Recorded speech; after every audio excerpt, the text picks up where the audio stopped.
I don't know if this is a controversial statement, but Invincible is America's best anime. I'm gonna explain. So if you were to go to Google right now, anime is defined as a style of Japanese film and television animation typically aimed at adults as well as children. But in Japan and in Japanese, anime is just the term for animation. Now that we have that out of the way, Invincible reminds me of Japanese style anime. And in this superheroes can be villains times, Invincible has shown a unique father and son while also giving the superhero action. So it's great for families. I mean, I don't know if you want your little kids to watch it, maybe your teenagers or preteens can watch it with you.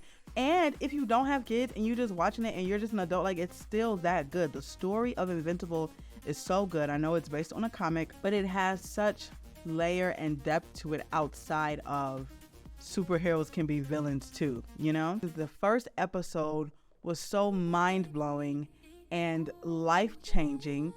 Spoiler alert, if you have not watched it, I really don't want to spoil it for you. So I'm gonna put in the chapters that what I'm talking about is a spoiler alert. If you still have not watched Invincible and you're using this video to convince you to watch it, skip this part, please. When Omni-Man calls the Guardians of the Globe all in one room and kills them, even to this day when I watch it, I'm still like, my husband watched it before me and he was like bigging it up, like, you need to watch this. I don't want to spoil it. You need to watch this. And I was truly shocked. And I feel like one of the best things about any pilot is to shock and make sure you have the audience to the point where they have to watch the next episode. They absolutely need to see what happens next.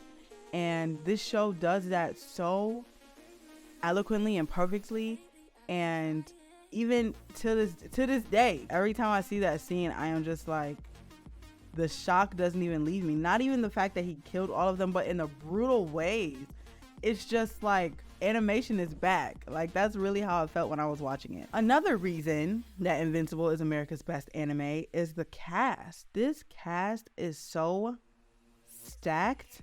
J.K. Simmons as Omni-Man, Steven Yeun as Invincible or Mark, and Sandra Oh as Debbie Grayson. It also has Zazie Beetz, Seth Rogen, Mark Hamill. This cast is disgustingly amazing. It is so good. And the fact that instead of taking the comics and making them live action, the fact that they made it into an animation just makes for so much more to be accomplished. There's so much more range and variety of things that you can do to keep it true to the comic when you make it a cartoon. The last reason why I believe Invincible is America's best anime is the title cards.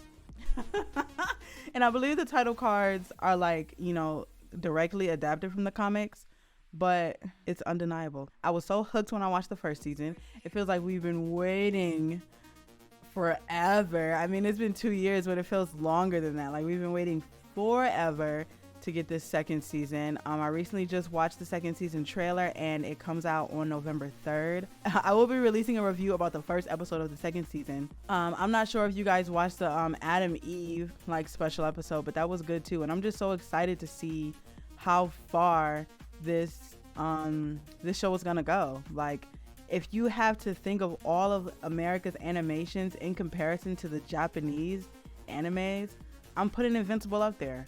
And if you're not, you're lying to yourself, because Invincible is America's best anime. It's as simple as that. Sorry.